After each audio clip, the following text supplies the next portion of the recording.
All right, 1031 exchange class. Let's talk about how to preserve wealth, deferred taxes, and successfully finance your next investment property. Or two, three, four, or five, right? Depending on which state you buy in. So this is me, did this for 24 years. Brain rate pretty well. I am an investment 1031 financing specialist. We do a lot of rental loans like DSTR loans, conventional investment and jumbo, portfolio lending, construction, and bridge loan financing. So today's agenda is to talk about what 1031 exchange is. That's our foundation, right? And the timeline that controls everything. The financing, replacement property financing, every loan option available, the execution, common mistakes, and building long-term wealth.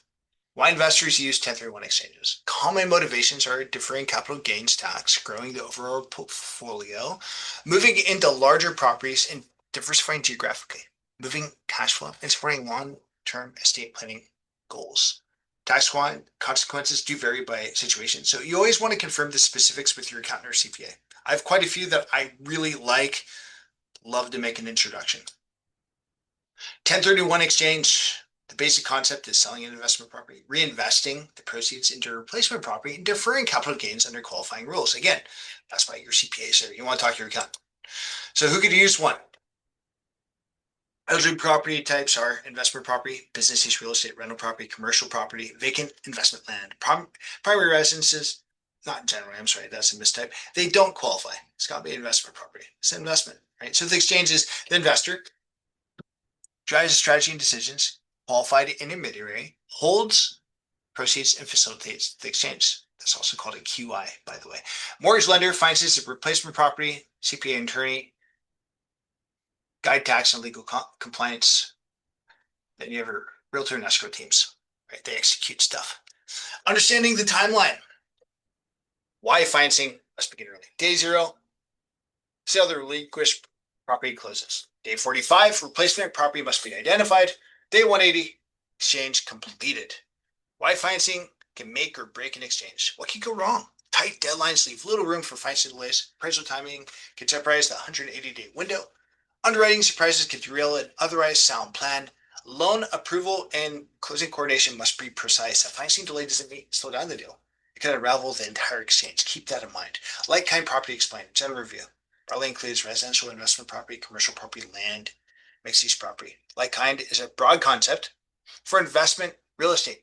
Confirm specifics with your CPA and your, again, QI. Financing options, share pass, conventional investment, DSCR loan, which uses the income of the property to qualify. Portfolio lending, specialized pass would be like bank statement asset utilization, commercial financing. DSCR financing, perfect for rental investors. Why a fixed exchange as well. Cash flow qualification instead of personal income documentation. Generate faster underwriting than traditional programs, well suited portfolio expansion. Conventional loan programs, once right fit, borrow strong, documentable personal income, property and loan amount fit conforming guidelines, borrow once the most competitive available pricing. Non-QM would be bank statement loans for self-employed investors, P&L loan programs, asset utilization for asset-rich borrowers. Jumbo investment loans. Common scenarios. Luxury investment properties, larger exchange transactions, loan amounts exceeding conforming limits. Bridge financing. When temporary financing may help. Common scenarios. Buying the replacement property before the relinquished property sells when appropriate. Managing timing gaps within the exchange window. Preserving flexibility with a tight deadline. Construction and renovation opportunities. How this fits the exchange is another option for you. But buying a value-add property as a replacement, renovating to increase long-term returns, adding an ADU for additional rental income, construction financing for larger improvement projects. So here's an illustration. A specific transaction. So the property, 700,000, exchange equities, 500,000. Remaining gap is 200K. They did a loan for 200,000, let's say, right? And that's what kind of secures it to secure that gap. Kind of simple, right? So should you increase leverage? What the way? Maintain liquidity across a portfolio, cash flow impact of a larger loan, personal risk tolerance, the opportunity cost of capital deployed versus retained. Buying multiple properties, one sold, single relinquished property, two purchased, diversifying across two replacement properties, three purchased, further diversification and risk spending. Consolidating properties, selling several, buying one larger asset. I've seen this done time and time again. I've considered it.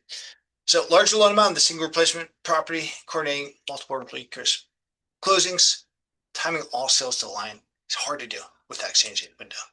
Market selection with evaluate cash flow potential, appreciation trends, population growth, rent growth, neighborhood level analysis. Understanding reserves, what to maintain. Liquidity, beyond the down payment.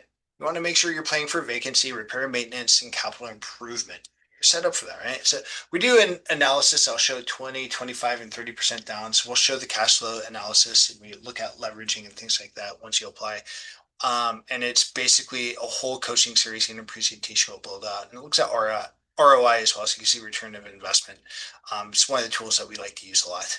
So common financing mistakes, avoid these. Waiting too long to engage a lender. Switching lenders mid-process, definitely don't do that. Poor or incomplete documentation. Ignoring reserve requirements. Underestimating how long underwriting actually takes. It's important to know your timelines. Super important, especially with the 1031. Common exchange mistakes. Missing the 45 or 180-day deadline, poor upfront planning, improper property identification, not coordinating all the professionals involved, and using exchange funds incorrectly. So these are Q and CPA territory candidly, but understanding them helps you plan your financing around them. Super important. Again, talk to your CPA or tax preparer. Case studies. I had a client sold a property in Petaluma, California, and then they bought a 4-unit property in Cleveland, Ohio. They used a net, and they basically use that as a down payment for that property. They'd use a small DSCR loan for speed, close in 15 days, and increase overall cash flow. 4 units instead of 1. Great idea. No mortgage at this point either. I heard they just paid that off. But duplex to apartment building. So they scaled significantly through the exchange. They used portfolio level financing, and then they ended up buying an 8-unit building in San Francisco. Commercial exchange into commercial property, coordinated closely with a commercial lender. Gated more complex underwriting process. We refer that to our specialized commercial team here at American Pacific Mortgage. So tax considerations, topics worth a CPA conversation, capital gains treatment, depreciation, recapture, basis calculations. Always consult a CPA for specific tax guidance. You can go irish.gov or call 800-829-1040, 100%. But having a solid tax preparer or CPA, honestly, is a huge win. And taking the time to actually kind of grill them, so to speak, or ask them all those good questions is super important.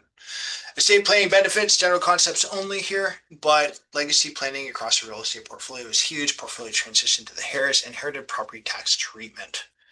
So building your advisory team, the investor, you want a good mortgage advisor if you're financing. Someone who understands 1031s, timelines, and how quick and how aggressive you have to be. Qualified intermediary, that QI, facilitates the exchange itself, a CPA or tax preparer, tax strategy compliance. Attorney, often super beneficial for legal structure review and realtor and insurance escrow companies, right? To help manage everything, sourcing protection. So why investors choose our team? What we bring, DSCR and non-QM qualified mortgage expertise for this rental type income properties. Great at this. Direct lender, plus we could broker if we have to. We do have the full analysis we build specifically for each individual client. Fast approval is built around exchange deadlines, a relationship first, long-term approach. Really, we want to keep you as a client for life. If we work with you, we always want to just be there, answer any questions you have. Long-term is huge for us and something we really enjoy about what we do. Frequently asked questions. Can you buy multiple properties? Yes, exchanging into multiple replacement properties is a common strategy. What if your exchange falls apart? We want to talk to your QI and CPA immediately. Options depend on timing and structure. Can you add cash? Yes, of course. Adding cash beyond the exchange equity is generally permitted. Can you exchange into LLC? Yes, subject to specific structuring. So you want to talk to your attorney, CPA, or QI on that one.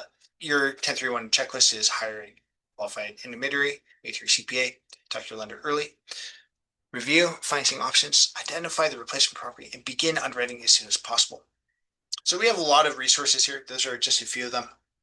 Again, we're recording this one. So schedule a call with me or shoot me an email, text with your information. Happy to get these over to you.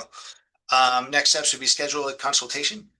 Again, in the captions below, there's my scheduling link to jump on a Zoom call with me if you like, or you could call or text me my information. Versus below and at the end of this slideshow. But then we then review your current investment property, evaluate replacement, property options, and coordinate with your advisory team. So that said, there's my information again. Feel free to call, text, or email. Visit me online, shoot me an email, or just schedule a time. As I mentioned, I'd love to talk with you, love to chat with you, game plan with you. So visit the link below if you have any questions. Thank you for joining us.